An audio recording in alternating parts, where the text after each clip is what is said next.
शराब पीकर गाड़ी चलाना एक दंडनीय अपराध है।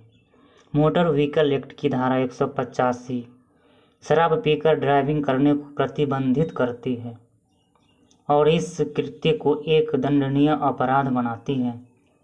इसलिए शराब पीकर गाड़ी चलाने से बचना चाहिए। कभी कभी यह होता है कि किसी व्यक्ति पर शराब पीकर गाड़ी चलाने के आरोप में मुकदमा बना दिया जाता है, जबकि हकीकत यह होती है कि उस व्यक्ति द्वारा ट्रैफिक के किसी छोटे मोटे नियम को तोड़ा जाता है।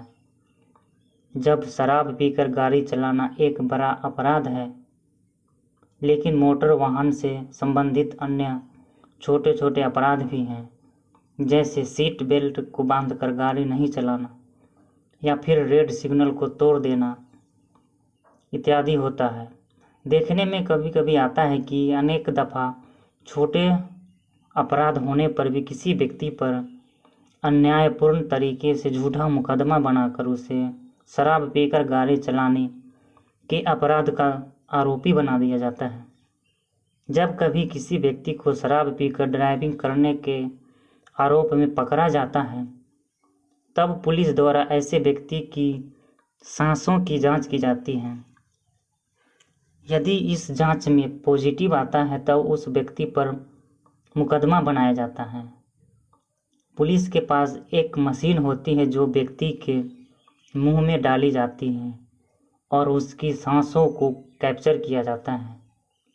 यदि उस मशीन में पॉजिटिव का संकेत मिलता है तब व्यक्ति मोटर व्हीकल एक्ट की धारा 188 के अंतर्गत आरोपी बना दिया जाता है।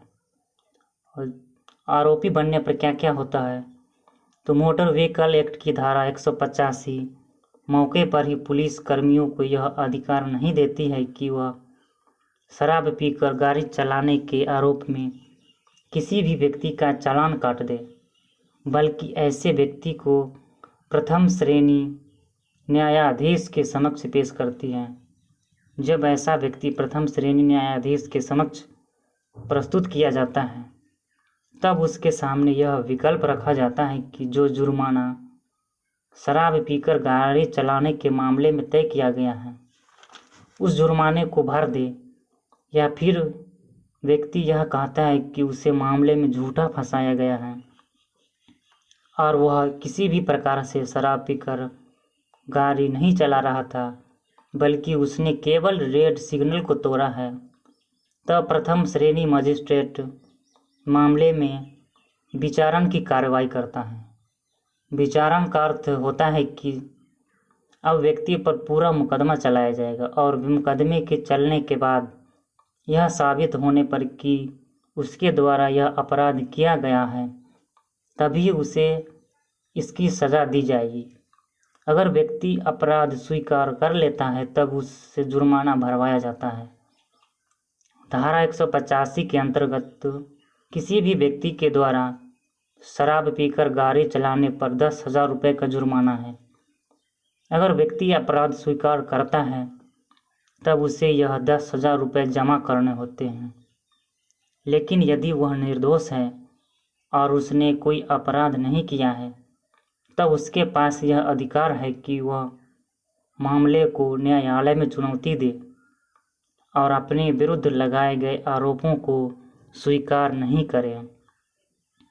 निर्दोष होने पर अपराध नहीं स्वीकार करना चाहिए, क्योंकि इससे व्यक्ति की छवि पर भी गलत प्रभाव पड़ता है और उसके संबंध में यह मामला दर्ज हो जाता है कि उसने भूतकाल में किसी प्रकार का कोई अपराध किया है। यह भी अपराध की श्रेणी में ही आता है, इसलिए इसे रिकॉर्ड पर रखा जाता है।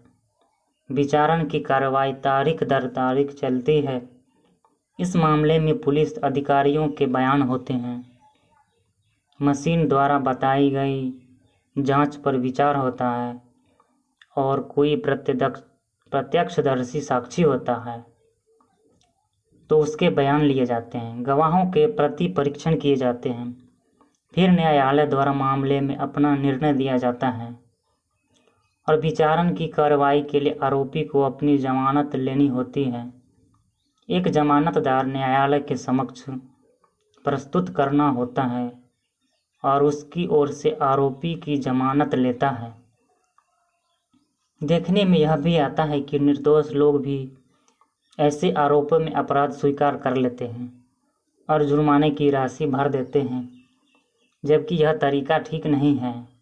निर्दोष व्यक्ति को विचारण की मांग करना चाहिए और सभी गवाहों को अदालत में बुलाना चाहिए, जिससे व्यक्ति अदालत में यह साबित हो सके कि उसने क्या वाकई में शराब पीकर गाड़ी चलाई थी। इस मामले में विचारण की कार्रवाई के बाद भी किसी प्रकार का कोई कारावास नहीं होता है। हालांकि धारा 188 के अंतर्गत कारावास की सजा का प्रावधान है, लेकिन यह इतना बड़ा अपराध नहीं है कि इस पर कारावास दिया जाए।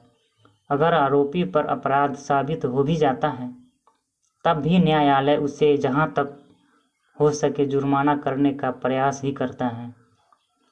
इसलिए विचारण की कार्रवाई से घबराना नहीं चाहिए और निर्दोष होने पर अपने मामले को न्यायालय के समक्ष रखना चाहिए।